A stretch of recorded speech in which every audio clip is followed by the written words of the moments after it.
8:30 on Friday afternoon, I was eagerly awaiting the weekend. At 48, I was about to experience one of the best days of my life, marrying the woman I considered the most beautiful in the world. Jane, being traditional, stayed with a friend the night before, believing it was bad luck for me to see her. As I was heading to my home office to finalize wedding details, I heard her key in the door. "Forgot something, scatterbrain?" I called, coming down the stairs. At the bottom, I froze. She stood there with a Mediterranean tan, wearing an expensive suit, smiling and rushing toward me. "Kevin, I'm back," she said, rushing towards me. I turned my cheek to avoid her kiss and pushed her away. "What are you doing here?" I demanded. "Kevin, don't talk to your wife like that. This is my home," she replied, her voice firm. "First, you're not my wife. Second, this isn't your home." I shot back, my tone cold. I walked to the lounge and called the police. "This is Kevin Bryant. Yes, she's back. My ex-wife, Lisa. She's here now. Send someone quickly," I said into the phone. "Who was that?" she asked, a hint of nervousness in her voice. "Detective Inspector Maynard of the local police," I responded calmly. "But I haven't done anything wrong," she protested. "Maybe not, but they think I have," I replied. Then I called my son Elliot and told him the same. "Why don't you sit down, Lisa? Some people want to talk to you," I said, gesturing to a chair. I hadn't seen Lisa in 6 years, though it felt longer. She had left a note with her bank cards, saying she was leaving to find her true destiny and asking me not to look for her. We had been sweethearts since high school. I joked I'd be a millionaire by 30.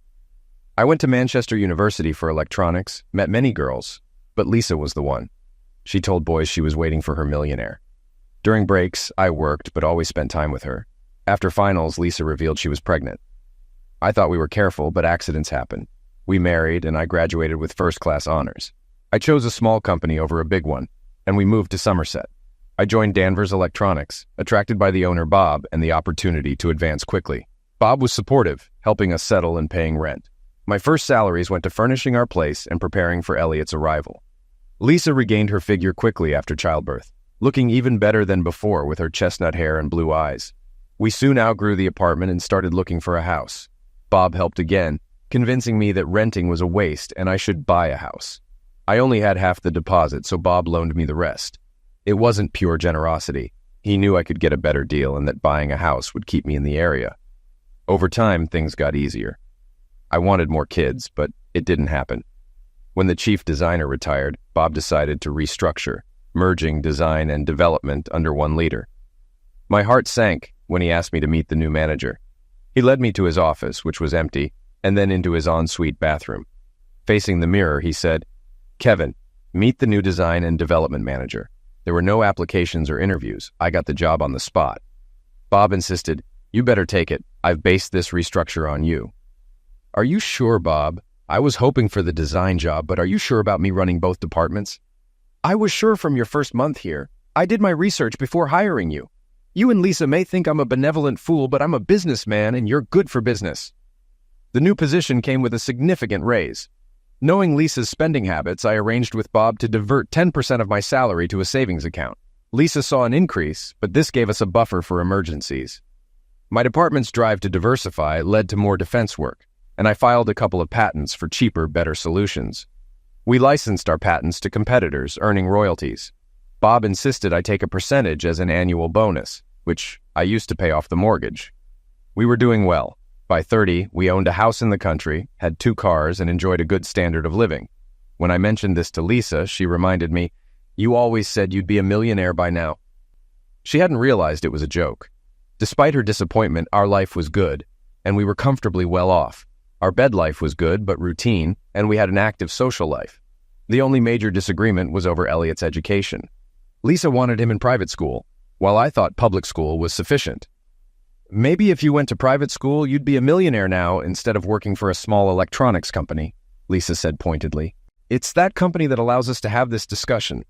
Without it, we wouldn't have the income to even consider it," I replied, trying to stay calm. "So you admit we can afford it. If you loved our son, you'd give him every advantage," she countered sharply. In the end, Lisa won, and Elliot went to Kingswood as a day pupil. It cost $6,000 a year, but gave me peace of mind.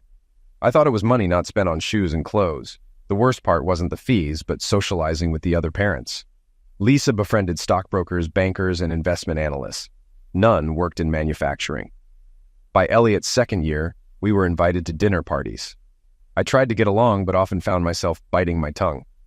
This was when the real trouble began. Lisa really admired these people, but I saw them as parasites living off others' work.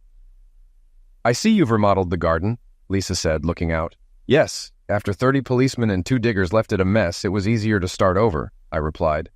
"Policemen and diggers? Why were they here?" she asked, confused. "Looking for you," I said bluntly. Just then, the doorbell rang. It was Detective Inspector Maynard and WPC Cavendish. I invited them in and introduced them to Lisa. "Did you really dig up my garden, Inspector?" Lisa asked, incredulous. "Yes, madam. Do you have any ID?" Inspector Maynard replied. Lisa handed over her passport. The inspector checked it against a photo, and WPC Cavendish noted the details. "Now, Mrs. Bryant, where have you been for the last 6 years?" Maynard asked. "Do we have to do this now? Can't I come to the station later?" Lisa pleaded. "We can take you now, but your husband deserves answers," Maynard insisted. "Kevin, I know you're angry I left, but this won't help," Lisa said, turning to me. "I'm not angry you left, Lisa. I'm angry you came back today," I almost shouted, then sat down by the window as it started to rain. "Mrs. Bryant, we've been trying to find you." "Where have you been?" Maynard pressed. "I didn't know you were looking. I told Kevin not to," Lisa replied. "He didn't. We did. So where have you been?" Maynard repeated. "First France, then Spain, Barbados, back to Spain, and now home," Lisa answered. "This is not your home," I said, but Maynard cut in. "Mr. Bryant, please stay quiet. Mrs. Bryant, you say you traveled but weren't on any passenger lists. How did you leave?" Maynard inquired. "A friend flew me from Farnborough to Nice," Lisa explained. I tuned out, staring at the rain. Our troubles began when Elliot started at Kingswood. Lisa wanted a lifestyle like the other parents, moving to Bath and vacationing in the south of France. I wanted to pay off the mortgage and save. Arguments followed, but we usually made up by bedtime. That changed after one dinner party. Henry, a guest and Elliot's friend's father, had too much wine and bragged about his hedge fund bonuses. He planned to buy a small GPS company in Farnborough with valuable land. The owner doesn't realize the land's worth millions more as residential property. He insists on selling the company to protect his workforce. "So what's your plan, Henry?" I asked. Henry smirked and leaned in. "We'll buy him out at a price he thinks is fair. Then we create a holding company and transfer all the land, including the factory, to it. The factory will pay rent to the holding company and license fees to produce their own products. We'll sell the factory cheap, but with rent and license fees, they'll never make a profit and default. Then we evict them and sell the land for housing, making 20 to 30 times our investment in 2 years. "And what about the workers?" I asked, my voice growing cold. "Every battle has casualties," Henry said dismissively. "All for your bonus, you blood-sucking idiot," I retorted. Henry swung at me, missed, and crashed into the table, breaking plates and covering himself in cake. Lisa came in, alarmed by the noise, and I told her we were leaving. That was my last dinner party. Lisa still attended them, often with other men. She denied it, but I knew the truth. On Monday, I told Bob about Henry's plan. We knew the company and devised a plan to help. Bob took over the factory, sold the excess land, and gave the owner a fair price, much more than Henry's hedge fund would have offered. A month later, Henry's anger surfaced. Lisa came home from a party furious. "You had to interfere, didn't you? You embarrassed me and ruined Henry's plan," she accused. Poor Henry. It's his bonus versus 100 jobs. "No contest," I said, unfazed. "Why make it difficult? I try to make friends and you insult them," she snapped. "He was destroying jobs like our fathers. Have you forgotten where you came from?" I challenged. "I don't want to go back," she admitted, her voice trembling. She was ashamed of me. I knew I wouldn't be a millionaire like Henry. Our bed life deteriorated. Lisa handled school matters and joined a fundraising committee, spending more time in Bath. I immersed myself in work and stayed out of the house as much as possible. That year, we vacationed in Juan-les-Pins for the jazz festival. I took Elliot out at night and Lisa paraded in front of the rich and famous. It was our last holiday together. The following year, I wanted to ski, but Lisa refused. Elliot enjoyed winter holidays with me and summer holidays with Lisa. Our lives diverged. I wasn't an ideal husband and didn't care what Lisa was doing. She had turned her back on me.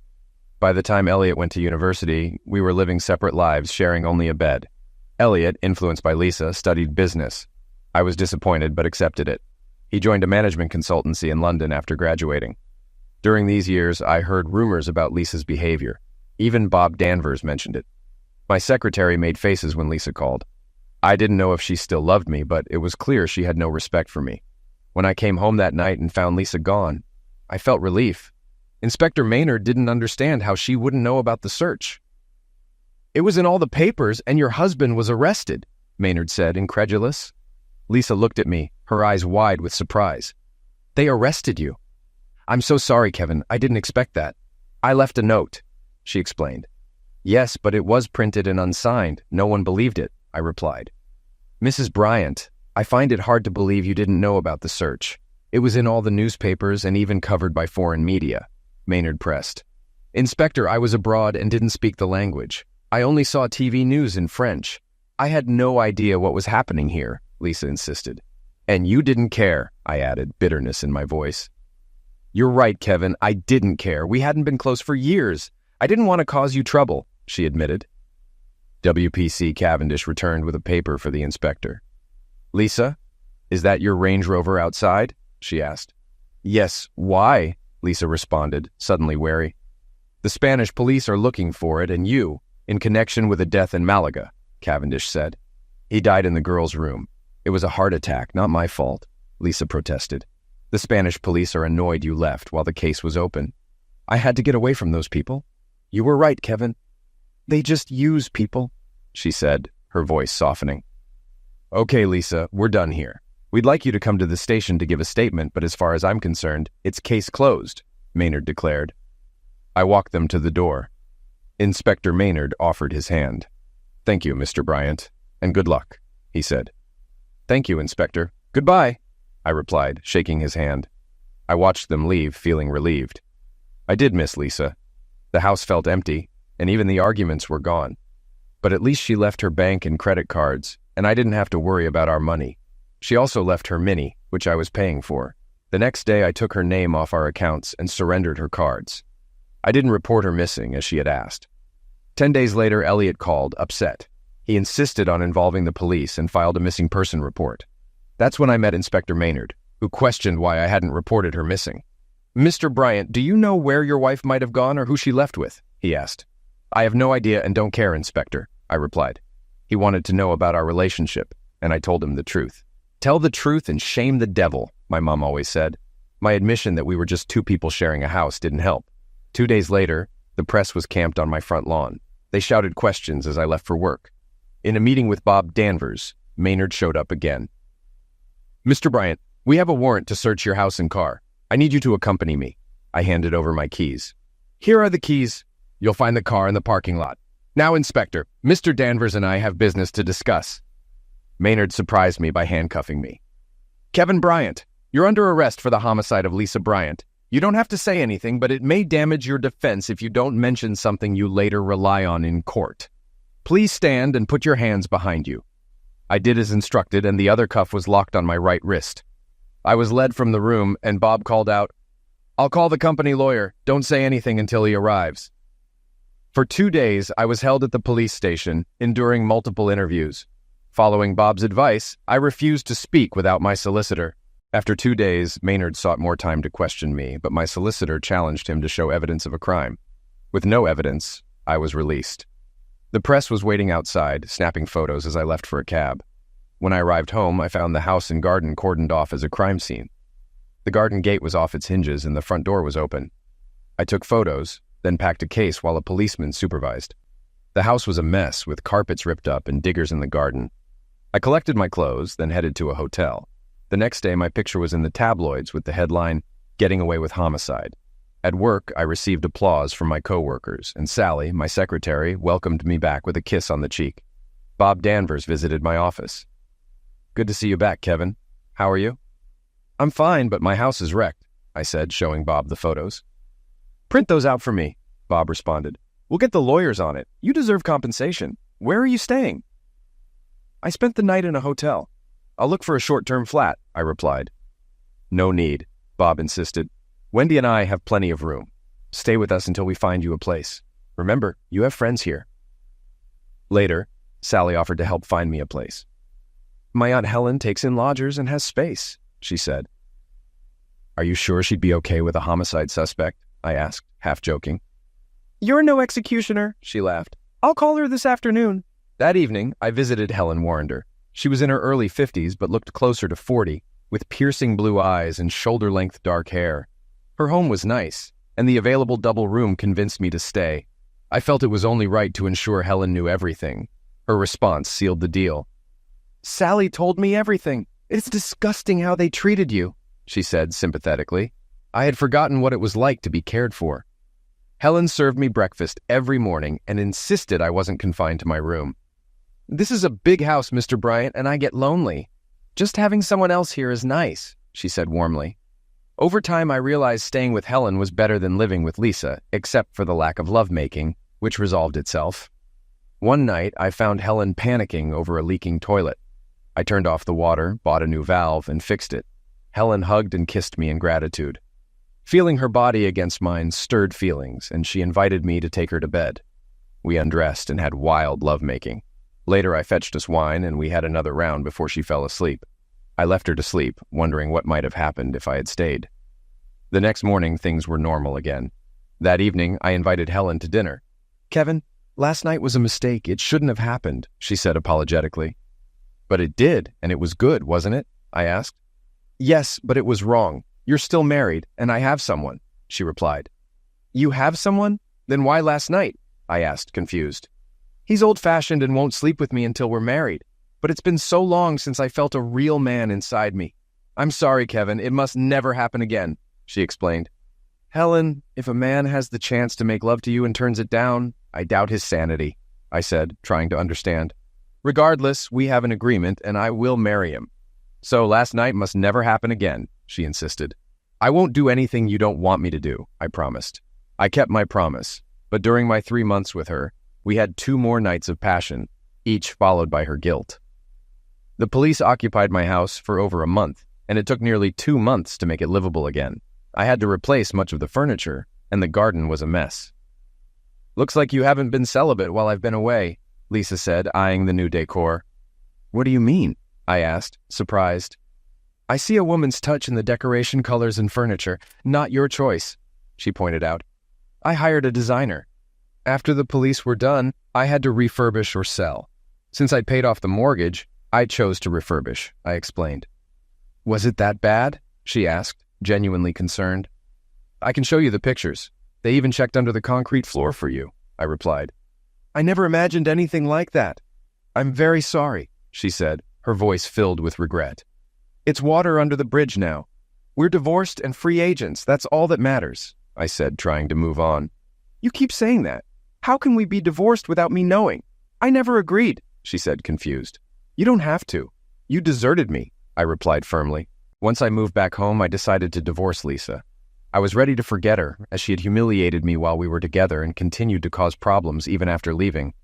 My solicitor advised waiting to gather evidence that Lisa had left for good. 2 months later, he asked what I wanted from the divorce.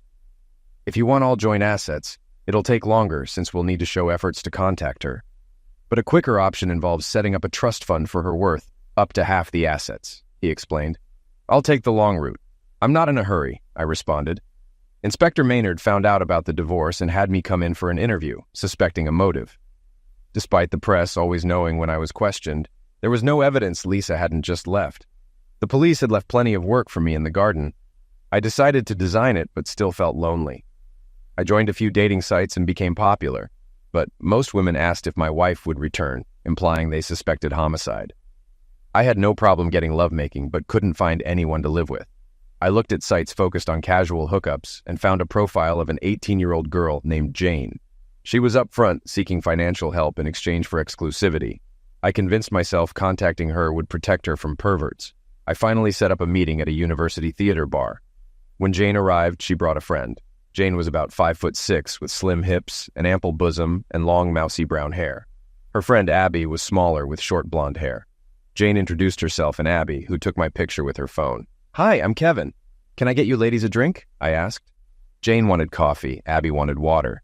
I got the drinks and returned to find Jane more relaxed. Well, you've passed the physical, Jane said with a smile. I could do with you. You seem to have this figured out while I still can't believe I'm here, I admitted. Abby shot icy glances at me. Are you married, Kevin? I can be very discreet. Jane asked. I'm not worried about my wife. I'm worried about you. Are you sure you want to do this? I asked, concerned. Jane looked angry. Is that why you came? To talk me out of it? She started to get up. I held her hands. Please sit down. I was just checking. Now, what do you want from me? I asked. Well, you can start by covering this, she said, placing an invoice for her accommodation on the table. It was £360 for 10 weeks. I smiled, thinking Lisa would have spent that much on shoes. I wrote a check for the full amount to the University Estates Department and handed it to her. She was surprised. The full amount? You do that for me? She asked, astonished. Yes, and I'll do it next term too, but there are conditions. You must cancel your ad and see no one else, I stated. Of course, that's understood, she agreed. Good. I'll cover your rent, food, books, and next year's tuition. In return, I expect you to focus on your studies and be available for social events, I said. Social events, huh? Never heard it called that before, Abby muttered. Jane, do we have a deal? I asked. Yes, we do, Jane confirmed. Great. Now, may I take you both to dinner? I offered. I'm not part of this deal. I'm just here for Jane's protection, Abby interjected. I appreciate that, Abby. That's why I'd like you to come. Consider it a thank you, I replied. We left and walked to my car, a Skoda, which surprised them. Jane asked if I could afford this. Of course I can. I wouldn't have offered if I couldn't, I reassured her. She was puzzled, as her dad also had a Skoda. I explained, I live according to my needs, not my means. This car is reliable and good value, leaving more money for important things. And I'm important, Jane said, looking pleased. I hope so. My wife left me, and my son moved to the city. They cost more than I'll spend on you, so don't worry, I concluded. We had a pleasant meal at an Italian restaurant in Bath. Jane talked about her family and her dislike of debt, instilled by her father. She hadn't told him what she was doing, as he believed she worked at the campus bar. At the end of the evening, we exchanged phone numbers, and I drove them back. The next day, I contacted a private investigator to look into Jane. I didn't think she was deceiving me, but I wanted to be sure. Meanwhile, I took things slowly, taking her out a couple of times a week. Despite my efforts to keep it casual, I was becoming attached. One Saturday, I took Jane shopping for clothes, then to a favorite restaurant and a nightclub. I had booked separate hotel rooms for the night. As we walked to our rooms, Jane held my arm and rested her head on my shoulder. Outside her door, I attempted to kiss her cheek, but she turned and our lips met. She kissed me back with passion. We need to talk, she said. We could, but I'd prefer my room. She opened the door and led me in, then sat me on the bed and went to the minibar. Shall we have a drink? She brought out 2 small bottles of wine and glasses. Kevin, I appreciate your help, but I thought we had a deal. We do, and I've kept my side, haven't I? Sort of, but you haven't let me keep my side. You cover my expenses, and in return, you get me exclusively. I enjoy going out with you and the dresses you buy. She unzipped her dress, let it fall, and stood before me in lingerie. I know you find me attractive, so why treat me like your daughter instead of your girlfriend? She sat beside me and held my hand. I'm just not used to this arrangement. I don't want you to feel like a hooker. I'm not a hooker. I'm in control of this relationship. If you're unhappy, we can end it now. I was trying to protect us both. I'm in my 40s and you're 19. What if you fall for someone your age? She sat on my lap and stroked my face. I don't like young men. I want a mature man like you. I really enjoy being with you and want you to ravage me. Damn right I do. We undressed and had passionate lovemaking. Afterward, we lay together, enjoying the closeness. I was struck by the difference between her youthful body and my own. Want to share a shower? She asked. Try to keep me out. We showered together, kissed and cuddled. Back on the bed, we snuggled. Did you really choose me? I asked. Of course, you weren't the first candidate. Many wanted me, but you wanted to look after me. One man wanted to inspect me first. You just helped me, Jane said, her voice sincere. Don't say it like that. It makes it sound like I'm paying for lovemaking, I replied, a bit uneasy. I know you don't see it that way. That's why you're special. And I fancied you. You were so charming at dinner. I've wanted to be with you since then, she said, hugging me. How did you see our arrangement? I asked, curious. I wanted to protect you. I desired you, but only if you wanted to be in my bed, she explained. Well, I do. So no more separate rooms, I said. We spooned and fell asleep. I woke to Jane talking. Thanks for a wonderful night. How about a big kiss? She wasn't on the phone. She kissed me, and we had lovemaking again. Afterward, I showered and returned to my room for clothes. We went to breakfast with my arm around her shoulder. We arrived looking like father and daughter, but left like lovers. On Monday, I called the inquiry agent for a report. He confirmed everything was as Jane said, with no love interest at university. Some even thought she and Abby were partners. I thanked him, closed the case, and asked for the bill. I asked Sally for details of the gym that offered company employees a discount and to book me an appointment with a personal trainer. She gave me a curious look. "Why the sudden interest in fitness?" Sally asked. "I think this old body is out of shape," I replied. "It's not that bad, and it's not that old," she said, then smiled knowingly. "You've found someone, haven't you?" "Oh my God, you have. I'm so happy for you." She kissed me on the lips, then looked embarrassed. "I'm sorry. I can't wait to tell everyone." "I'd rather you didn't, Sally. Let's see how things go first," I said cautiously. "Any girl who lets you go is mad or stupid. That's all I'll say," she responded. "Thanks, Sally. I won't tell your husband you said that," I joked. "He knows. He heard me and Aunt Helen talking about you. If I didn't love him, I would have made a move myself," she said with a grin. "He's a lucky man. Now, let's get to work," I said. She left excited, and I wondered how long she'd keep quiet. At Danvers, we were specializing in digital signal processing. Our manufacturing side was still strong, but licensing our designs was more profitable, thanks to my efforts. We hired 2 new graduates annually. Bob, now in his 60s, wanted to take a back seat. After a session with the personal trainer, Bob came into my office. "You look like you've run a mile," Bob said, chuckling. 3, actually. "What can I do for you?" I asked, catching my breath. "Your mileage expenses are costing a fortune. The company would be better off giving you a company car. Pick one, but not a Skoda," Bob said. "There's nothing wrong with Skoda. Good value for money," I replied. "But it doesn't give the impression of success if the acting CEO drives one. Get a Merc, Jag, or Beamer. Something prestigious," he insisted. "Hold on, Bob. What did you say about acting CEO?" I asked, surprised. "Wendy and I are going on a world cruise after Christmas for a couple of months. You'll be in charge while I'm away. We'll discuss the future when I return. Now, find a car. You can spend up to 80 grand, he explained. It took me 2 weeks to choose a car. I didn't tell Jane. We saw each other about 4 nights a week, and she often stayed over. The night I pulled up in the new Jag XK, she didn't recognize me until I got out. "Does this show I can support you?" I asked, teasing. "You silly man. You didn't buy this just to impress me," she said, laughing. "No, it's a company car. My boss insisted," I clarified. "Your boss must think a lot of you," she said, impressed. "I think he does. Now, where do you want to go tonight?" I asked, smiling. "I don't care as long as I'm with you. Can't we just go to your place and watch TV?" Jane asked, smiling. I felt comfortable with our relationship. We didn't need to go out. She was happy just being with me. For the first time in years, I was happy. But it couldn't last. One evening, she wasn't at our usual spot. I went to her room in the theater bar but found no sign of her. Feeling dejected, I returned to my car and found Abby waiting. "Abby? Where is she? Is she all right?" I asked, worried. She slapped me hard and started yelling. "Why couldn't you be honest? If she knew who you were, she wouldn't be heartbroken." "I have been honest. I am Kevin Bryant. Look, my driving license," I said, showing it to her.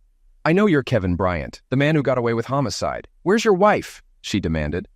"I don't know. She left me," I replied. "Then why can't anyone find her?" Abby pressed. "A reporter wanted to interview Jane for a story about women attracted to criminals. Jane defended you, but he showed her all the newspaper stories," Abby explained. "I'll bet he did. Stories he's written. I'm done with this. Just because Lisa disappeared doesn't mean I can't have a life. I want Jane in it," I said firmly. I got in my car and drove off.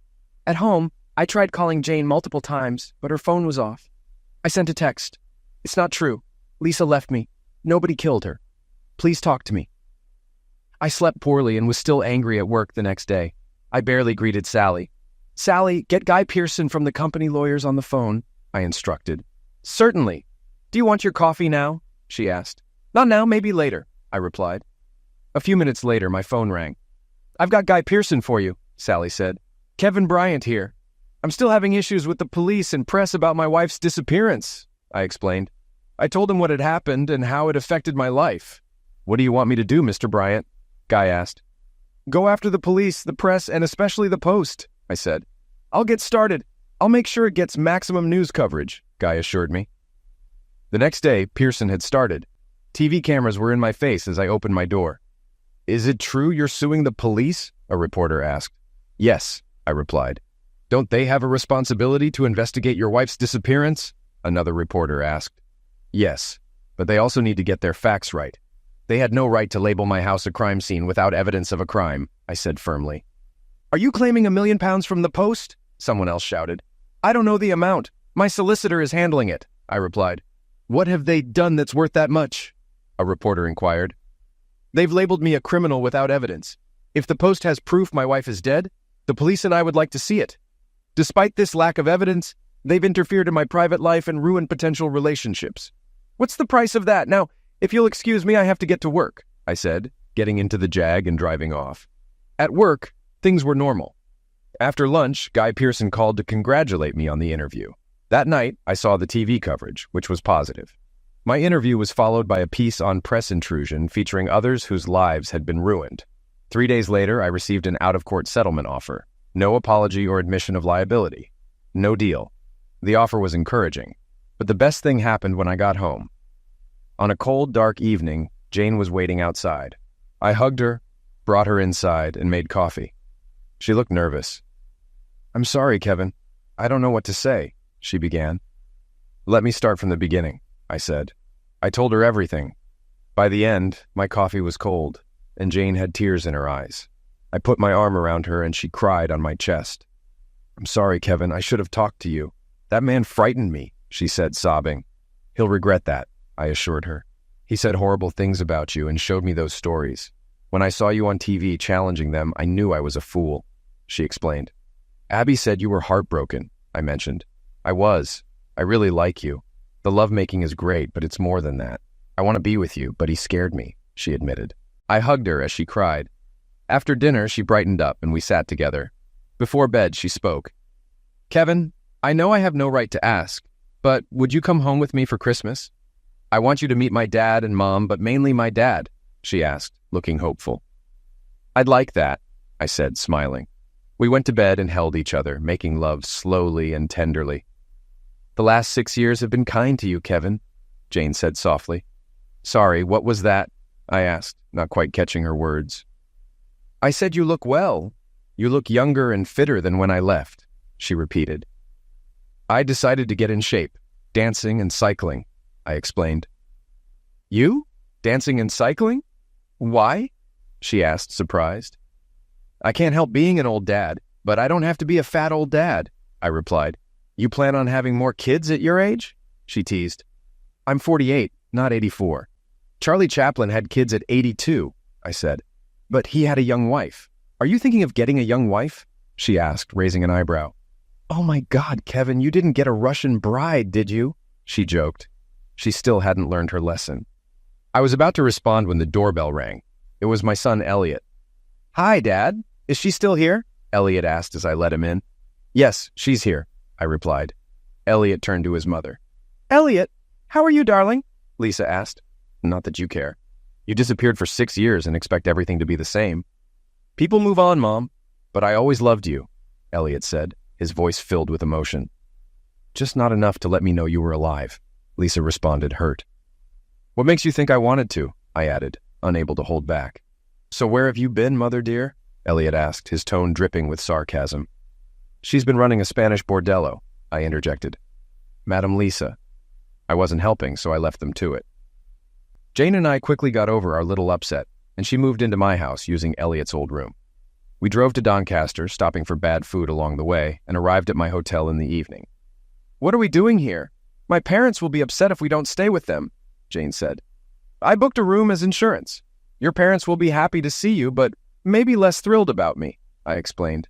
"I'm sure they'll love you, but some insurance isn't bad," she agreed. We checked in, and Jane helped me unpack. "This executive double room is nice. We'll have to come back and try it out," she said with a wink. We drove to a semi-detached house on the outskirts of town. Jane's dad, a man in his 60s with thinning gray hair, greeted us. "Dad, how are you?" Jane exclaimed, hugging him. "I'm fine, darling. This must be Kevin. Come in, let me get a look at you," he said, shaking my hand warmly. "You're welcome, my boy. Jane's told me a lot about you. Come meet the wife." Jane's mom, about my age with shoulder-length blonde hair, greeted Jane coolly and looked past her at me. "Who's this?" she asked. "Mom, this is Kevin. He's a friend and we're sharing a house," Jane introduced me. "Sharing a house or sharing a bed?" her mom asked sharply. "Jane has her own room, Mrs. Draper," I said, offering my hand. She ignored it. Jane held my arm and rested her head on my shoulder. "Can we offer you a drink and some food?" asked Jane's dad. "I'd love a coffee, please, Mr. Draper," I replied. "Call me Derek, and this is Linda," he said. "I'll have a coffee too, Dad," Jane added. Derek laughed. "She takes after her father, Kevin. She loves good coffee." "I know. That's how we met. At the only good coffee place on campus," I said. I liked Derek. He had a good relationship with Jane. Linda was different. My charm didn't work on her, and she was always cool towards me. Christmas was pleasant, but just before New Year's Eve, a TV review of the year changed everything. This was the month when businessman Kevin Bryant took his fight for justice to the courts, claiming persecution by the police and the press, the reporter said. Linda Draper covered her mouth. "Oh my God, you're him, aren't you? Kevin Bryant, the man who got away with crime?" "No, Linda, I'm Kevin Bryant, the man whose wife left him," I corrected her. "The Post says you killed her. There's no smoke without fire. My daughter is dating a criminal," she said, horrified. "Linda, Kevin's our guest. I'm proud to live in a country where a man is innocent until proven guilty. They can't provide evidence that his wife's dead," Derek said, trying to calm her down. "You knew and didn't tell me. I've had a criminal under my roof," Linda shouted. "Technically, it's my roof, and I'm happy to have Kevin here," Derek replied firmly. I stood up. "Derek, I'm sorry, but my presence is causing problems. I'll get my stuff," I said, heading upstairs. Jane looked pained as I left. Derek and Linda were still arguing when I came back down. Jane was with me. "I'm sorry, Mom. If Kevin isn't welcome, neither am I," Jane said, her voice trembling. Derek apologized for his wife. I told him where we'd be and to call if things changed. Jane joined me and we left. At the hotel, Jane and I had some of the best lovemaking ever. The next day, I invited Derek and Linda to dinner. Derek came without Linda, and that set the pattern. Derek was willing to give me a chance, but Linda never accepted me. We never stayed in Doncaster again, but I made sure Jane could visit her dad. Derek and I became great friends, and he encouraged Jane to go on my annual skiing holiday. 2 weeks in Closters at a client's ski lodge were heavenly. Jane learned to ski quickly and rejected offers from ski instructors, preferring to stay with me. We enjoyed quiet evenings by the fire. While there, the press arrived, covering Charlie and the young princes. Jane didn't understand why I found it funny, thinking of Lisa's desire to mix with the jet set. While Bob and Wendy were on their cruise, I handled client entertainment, always bringing Jane as my hostess. She charmed the clients with her youthful good looks and understanding of business. When Bob returned, he was pleased and invited us to dinner to discuss his plans. Bob was impressed with Jane. "How did you meet her?" he asked. "On a scouting trip at the university." It was the first time I lied to Bob. "She acts mature for her age. How old is she?" he inquired. 20, I answered. "And you're what, 48? The age gap doesn't cause problems?" he asked, curious. "No, Bob, I have more in common with Jane than I did with Lisa," I replied. "Well, you look happy," Bob noted. "I am, Bob. It may not last, but I'm happy now," I admitted. Bob discussed his plans. "Our production side doesn't make much money. Your division, design and development, is the cash cow. Your last development makes more in a week than production in a year." "So, do you want to close production?" I asked. "No, but expanding manufacturing doesn't make sense. Investing in design and development does." "What's the biggest growth area?" I asked. "Digital signal processing. We're close to a marketable design." "I want you to expand that division, especially in DSP chips. I want you to run it while I focus on manufacturing and cut my time to 3 days a week. There will be an increase in salary," Bob said. In the taxi home, Jane cuddled up to me, her head on my shoulder and hands on my arm. "Did I hear correctly back there? Was my man just asked to take over most of the business?" she asked, surprised. "If by your man you mean me, then yes," I replied. "That's so cool. You must be really good at what you do," she said.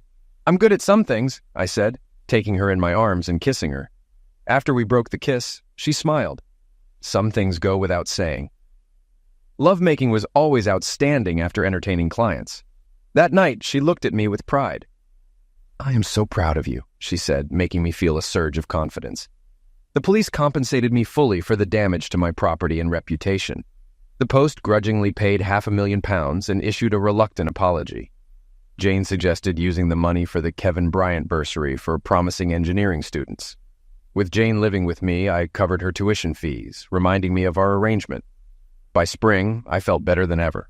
My exercise regime helped me lose weight and develop a fit physique. Sally, my PA, noticed. "I'll say one thing for that young lady of yours. She's good for you," Sally remarked. "What do you mean?" I asked. "Look at you. You look 10 years younger. If having a younger partner does that, I'm getting a toy boy," she teased. "Exercise and eating well helped too. But Jane was the inspiration," I explained. "Whatever she's doing, she should keep it up. People were worried about you the last couple of years," Sally said. "Don't worry, Sally. She'll probably go home for the holidays, and I'll be back to my old self," I replied. "If she's smart, she won't leave you alone for long," Sally added. Over dinner, I asked Jane about her holiday plans. "I was going to ask if Danvers hires students for holiday work," she said. "Normally, we hire engineering students.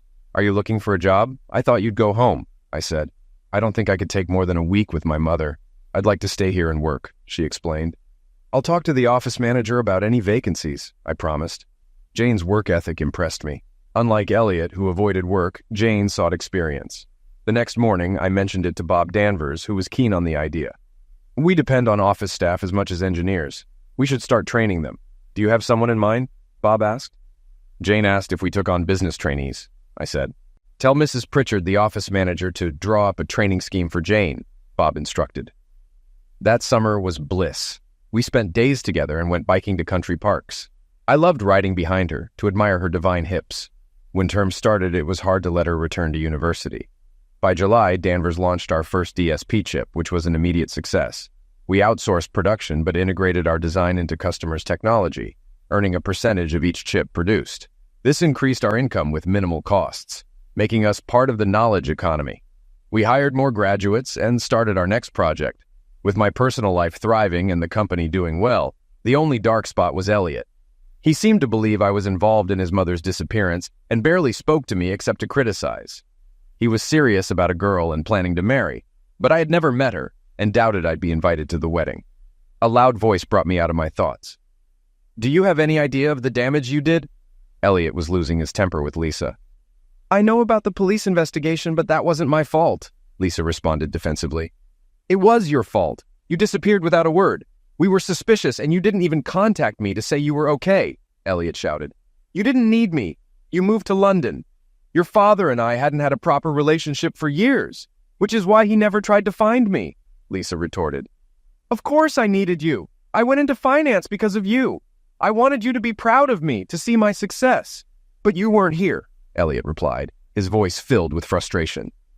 "You had your father to talk to," Lisa said, trying to defend herself. "No, I didn't. You destroyed that too. I blamed him for your disappearance. I even thought the police might be right. I've hardly spoken to Dad since you left," Elliot admitted, his voice breaking.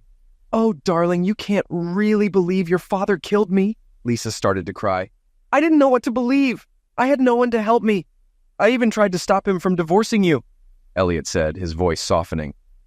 "How could he divorce me without my knowing about it?" Lisa asked, bewildered. "The divorce came at a tough time for me, coinciding with Jane's graduation and the end of our arrangement.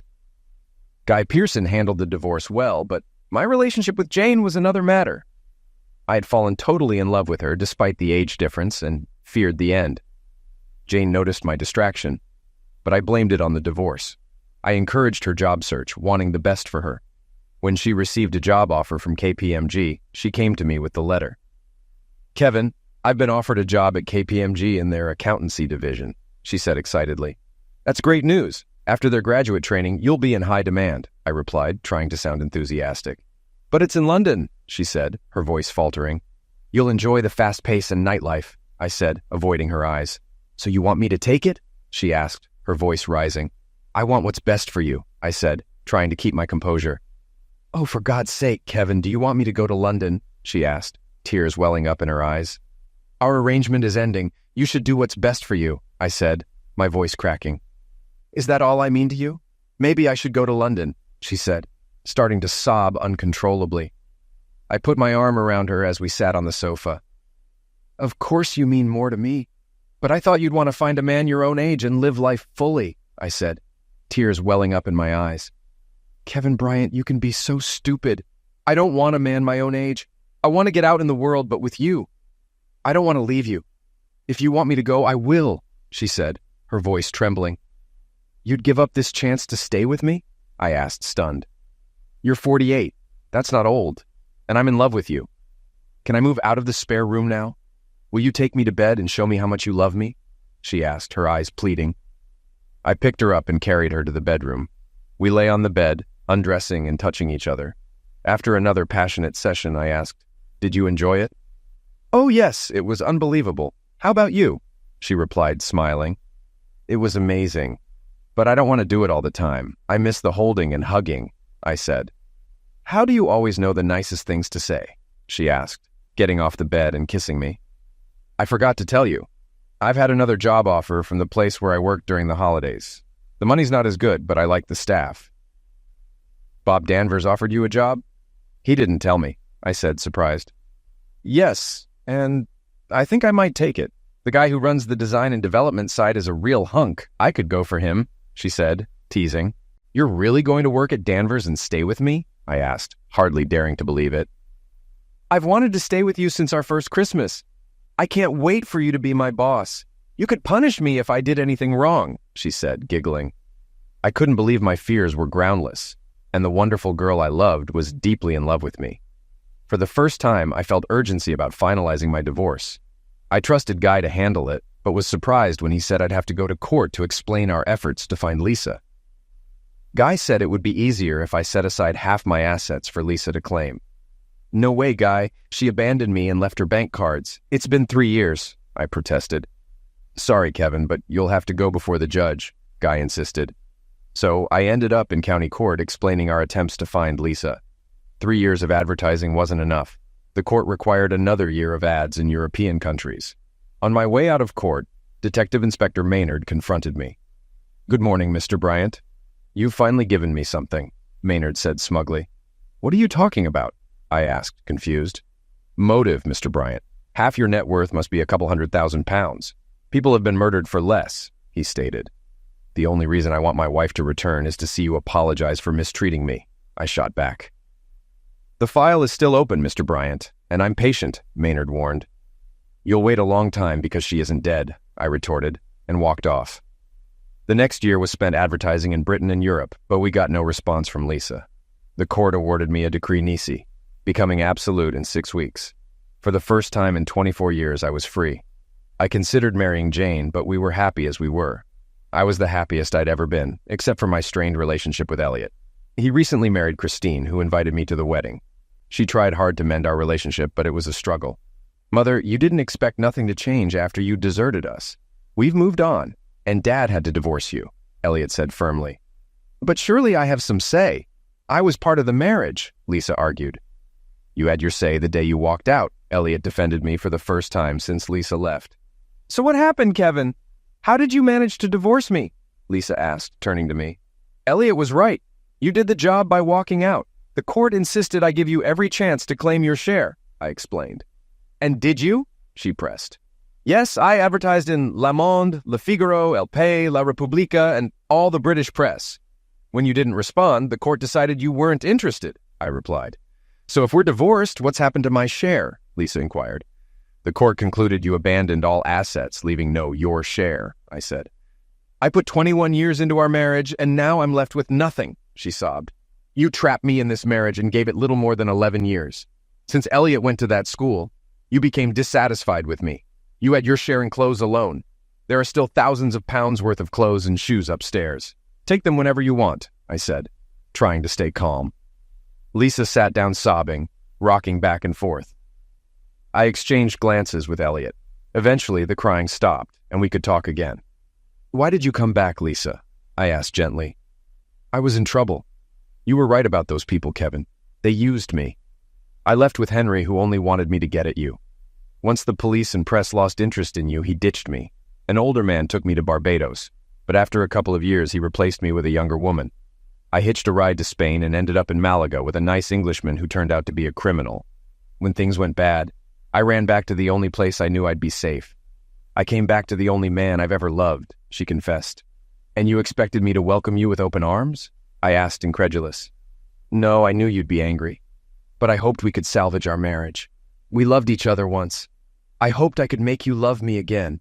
But now I see there's nothing left to salvage, she said, her voice breaking. Yes, I am angry.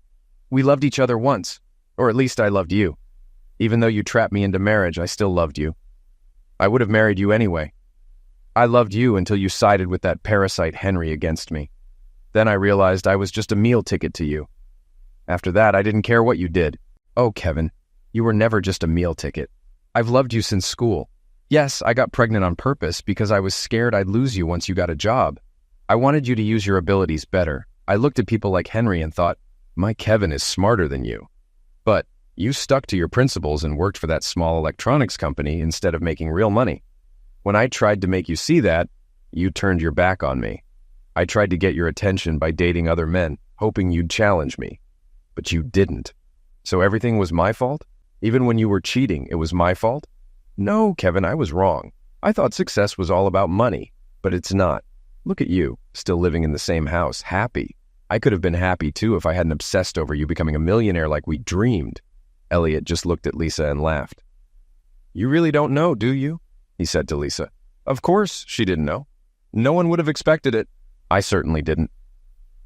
When Bob Danvers walked into my office and laid the paperwork on my desk, it took me a couple of readings to understand. A large telecom company had made a bid for Bob's company, offering way over the market price. I had two questions. Are you going to take it? And what does this have to do with me? The deal depends on you signing a 5-year contract. They know you've generated most of the income and want you to stay. They're offering a huge salary and bonuses. Are you going to sell? I want to enjoy retirement with Wendy. This deal provides an excellent retirement package. I sense a but coming. You know me too well. The but is about the production side of the company. You transformed this company, but I founded it with a focus on production. The new company doesn't want that. They want your side of the business. They'll likely close or sell off the production side in a year or two. I've known those workers most of their lives. I can't do that to them. So you won't sell, and I won't get a banker's salary. I can live with that, but I don't want to work forever, Kevin. I want to retire. No. I need an alternative buyer who loves this company and will look after the workforce. That's when it clicked for me. Hold on, Bob. I don't have that kind of money, and I doubt I could raise it, I said, feeling overwhelmed. Bob waved the bid documents at me. These people are offering way over the odds. If I can guarantee the production side keeps going, I'll sell for a market valuation and keep 15%. The income could top up my pension, he explained. So I'm supposed to raise 85% of the company's worth? I don't see it, Bob, I replied, skeptical. Bob got excited. Yes, you can. I've talked to the bank. Use your house, which is worth $400,000, and another $100,000 as surety. The bank loans you the money to buy the business. Once you own 85%, you transfer the debt to the company. The bank pays me, and the company pays back the bank over time. You won't end up with a mortgage. Talk it over with Jane tonight. She'll confirm it's legit. The bank will send someone tomorrow at 2 to discuss it. Bob knew me too well. He knew I couldn't turn it down. As he left, he called out to my PA, Sally. The future owner of the company could use a coffee, he said. When Sally brought the coffee, I was still pacing, trying to take it all in. She put the coffee down. Is it true, Kevin? Are you buying the company? She asked, excitement in her voice. It looks like it, Sally, I replied. I'm so pleased, she said and kissed me. I can't wait to tell everyone. They've been worried about what happens if Bob retires. Don't tell them yet, Sally. Wait until the deal is confirmed, I cautioned. Jane and I discussed it over dinner, and she confirmed everything Bob said was true. It seemed like free money to me. So, Jane explained, basically, when you transfer the debt to the company's value falls accordingly. The profit will drop due to servicing the debt. But with rising profits, you won't notice. As the debt is paid off, the company's value will rise. It's not free money, but it protects you if the company fails, she said. That year, I got divorced and became the owner of the company I'd worked for. Bob and Wendy went on another world cruise to celebrate. Sally was right. When we announced the deal, the shop floor cheered, and many employees shook my hand. So what's so funny? Asked Lisa. You keep going on about Dad not being a millionaire. Elliot, there's no need for that, I told him. Well, it's true, Dad. If she wanted you to be a millionaire, she should have stuck around, Elliot said.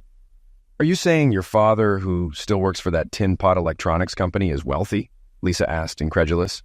First, that company is a leader in the knowledge economy, selling know-how worldwide. Second, he doesn't work for Danvers Electronics. He owns it. He's a millionaire, at least on paper, Elliot declared. Lisa was visibly shocked. She just sat there, mouth open.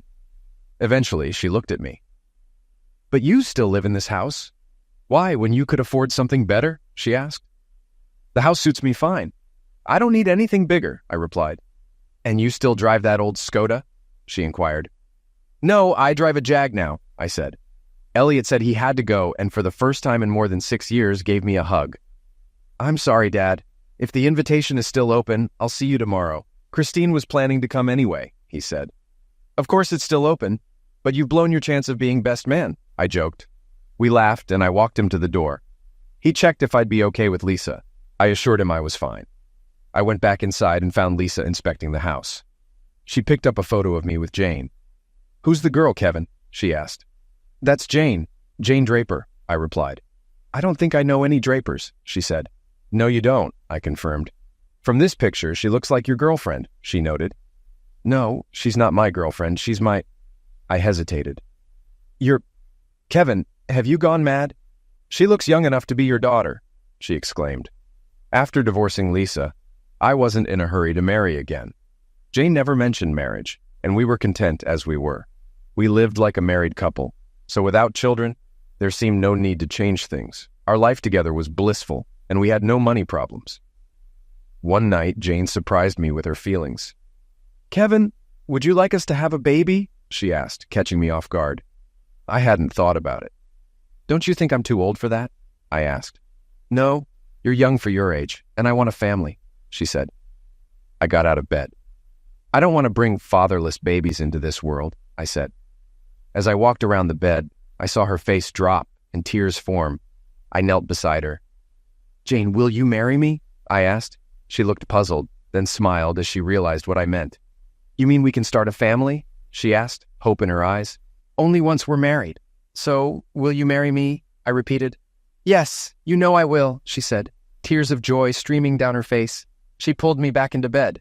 The next day, we went to the jeweler's. Jane tried to involve her mother in wedding planning, but despite an apology, her mother still believed the post and thought I was an executioner. Her father was thrilled and offered help. Jane delayed setting a date for a few weeks, puzzling me. Then she presented a document listing all my assets for a prenuptial agreement. I challenged her. Why a prenuptial? What do you have to protect? Nothing, Kevin, but you do. I want people to know I'm marrying you for love, not money. If we break up, I don't want anything I didn't contribute. I'm not having it. What's mine is yours. I love you. That's why I want this. I want everyone to know I'm marrying you for love, not money. I don't care what people think. I want to marry you. Prenuptials aren't legally enforceable here. I know, but the court will consider what we each brought to the marriage. I don't want to argue. If we don't do this, I can't marry you. Reluctantly, I agreed. After signing the agreement and listing my assets, Jane set the date. Elliot reacted predictably, accusing Jane of being after my money. When I asked him to be my best man, he laughed and doubted he'd even attend the wedding. Bob Danvers eagerly accepted. The last thing I expected was Lisa's return. Jane is 24, we're in love, and I'm marrying her tomorrow. So it's true. There's no fool like an old fool. What do you mean by that? You become wealthy, and a pretty young woman wants to marry you. She's after your money. We've been together for over 5 years. If she was a gold digger, she had plenty of time to trap me. We have a prenuptial agreement that excludes my current assets from any divorce settlement. If she leaves, she won't be better off than when I met her. That was her idea. So you're getting married, and I have nothing to show for 21 years of marriage. I'm supposed to accept that while you give everything to a young bimbo? I'll contest the divorce settlement. Go ahead, but you're not going to because you need my help. Your posh friends don't want to know you, and you dumped the others when you left me. The only experience you have is being a wife and stay-at-home mom. You might have some cash, but nowhere to go and no one to turn to. You're an old hooker who never saved a dime. You're as useful as jugs on a pig. Lisa sat with her head in her hands, sobbing. Yes, you're right. I've been a fool, and now you hate me for it. I'm really sorry, Kevin. Stop it. I don't hate you and never have.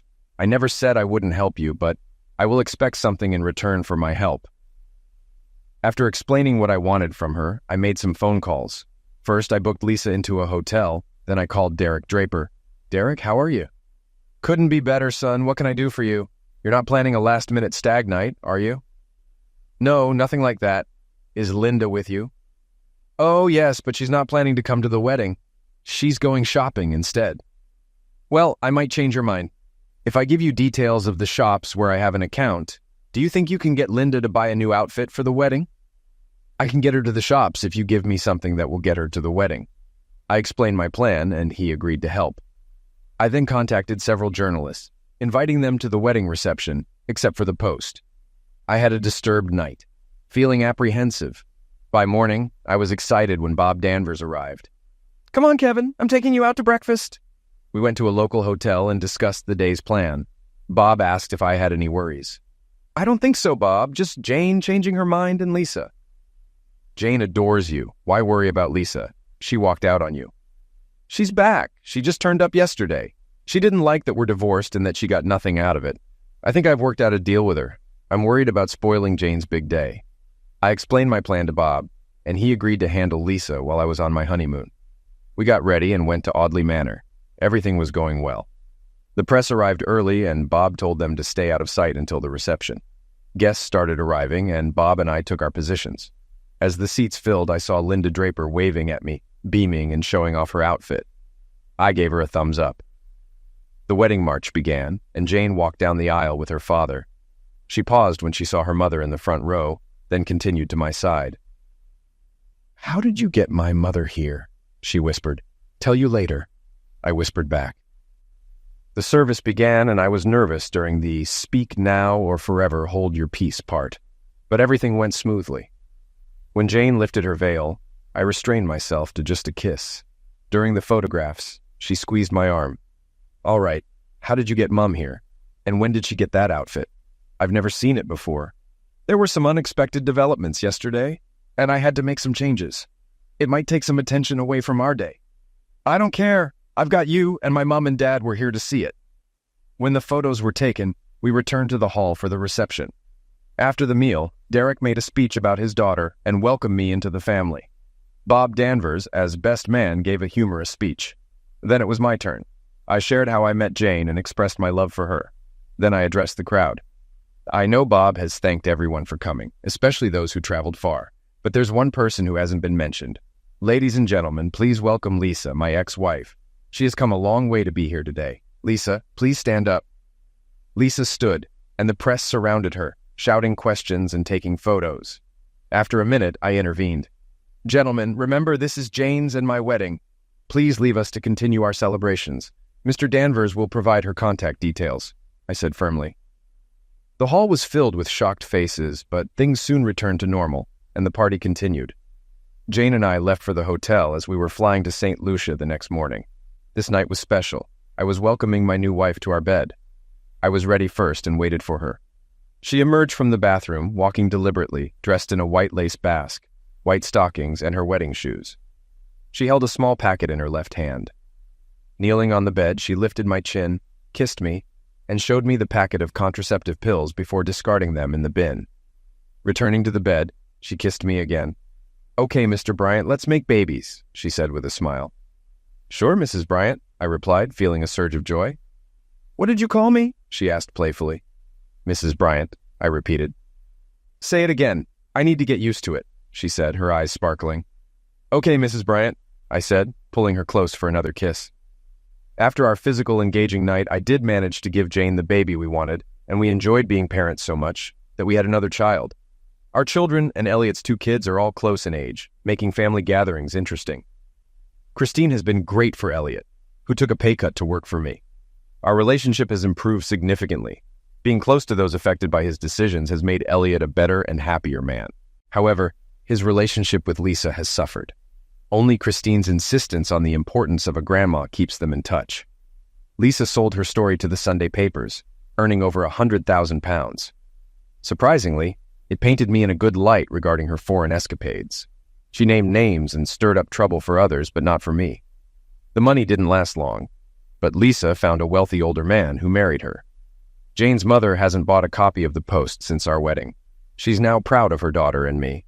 She and Derek moved closer to be near their grandchildren. Derek and I get along very well. I'm as happy as can be with a lovely young wife, 3 children, and a son who looks after our interests. My younger children think I'm a superhero. Life has been eventful, and may it continue to be so.